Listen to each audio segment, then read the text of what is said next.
Black Bear Cub by Alan Lind, illustrated by Katie Lee.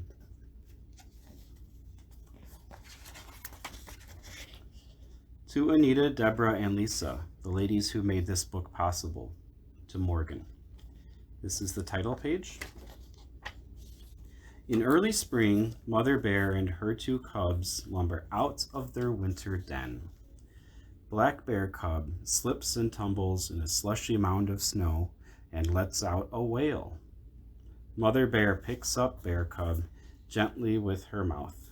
She carries him slowly to the edge of a small stream, where she sets him next to his sister. Mother Bear reaches her head down and takes a long drink of water. She has spent the winter sleeping and has had no food or water for months. Still drowsy from her long sleep, Mother Bear leads Bear Cub and his sister back to the den. They curl up and sleep for a few more days. When the first green leaves appear on the forest trees, Mother Bear and her cubs leave the den again. Food is still scarce on the forest floor, but the tender new leaves lure Mother Bear to climb an aspen tree. Bear Cub and his sister both try to climb after her. Their claws are already sharp, but halfway up, Bear Cub loses his grip and falls to the ground with a thump. His sister decides she has climbed high enough for this day, and she climbs down to join him. The cubs will practice climbing again tomorrow. In a few days, the cubs are expert climbers. Mother Bear can leave them on their own for a little while. She goes off to forage on the early green shoots of buttercups and the leaves of violets and wild strawberries. The cubs remain behind, beneath the low-hanging branches of a pine tree in a nest of dry pine needles. If they sense any danger, they will quickly climb the tree. When the summer days grow warmer, Bear Cub splashes through a cool, shallow stream. He rushes to catch up with his sister. Ahead of them both, Mother Bear plods steadily through the water. When the stream widens into a pool, Mother Bear lies down to let the water cool her. Bear Cub and his sister sit on the mossy stream bank and wait. As Mother Bear leaves the pool, she stands upright, sniffing the air, testing it for danger. The cubs stand up too. They try to sniff the air just the way their mother does it.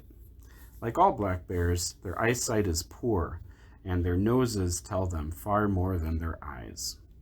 All is well. Mother Bear leads the cubs to a dead oak tree. She hears a swarm of honeybees buzzing around a large hole in the tree. The cubs wait as she climbs the tree and claws at the hole until pieces of wood break off and fall to the ground. The bees get angry and try to sting her, but her fur is too thick. Whenever she has a chance, she licks a mouthful of bees from her fur and swallows them. They make a tasty snack. When Mother Bear rips away enough of the rotted tree to uncover the beehive, she takes a big piece of honeycomb for herself. Then she drops chunks down to the cubs. Bear Cub and his sister sit on the ground, munching greedily at the thick, sweet honey.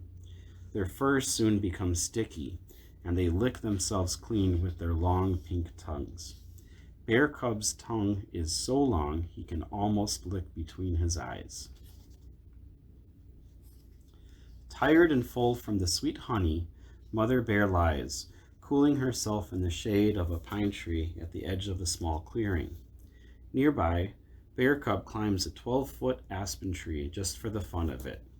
As he climbs, the tree bends with his weight. When he nears the top, the bending tree swings him gently to the ground. Bear Cub and his sister ride the aspen trees over and over again. After a while, Bear Cub leaves his sister and bounds to his mother's side.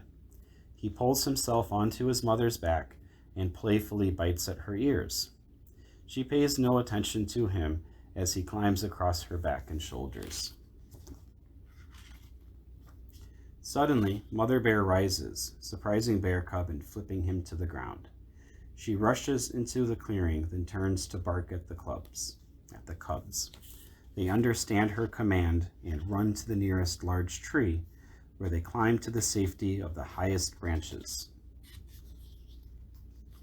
On the far side of the clearing, 3 coyotes bound from the forest. Protecting her cubs, Mother Bear springs forward, growling. Her head down and teeth bared, she challenges the coyotes. They stop for a moment and pace back and forth. While they decide what to do, Mother Bear rushes to the tree and joins her cubs in the high branches. As the coyotes circle about the tree trunk, yipping and growling, the bears make themselves comfortable. Resting in the high branches, they ignore the coyotes until they give up and leave the clearing. The bears spend the night in the tree to be certain the coyotes are really gone. In the early morning light, Mother Bear climbs down. Then she woofs her permission for the cubs to join her on the ground. Together they will go in search of a patch of berries. Bear Cub and his sister will spend the rest of the summer with their mother, while she teaches them all they need to know to survive in the forest.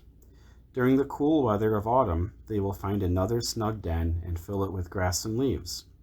There they will sleep through the winter.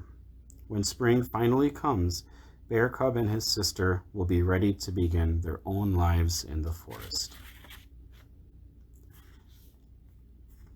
The end.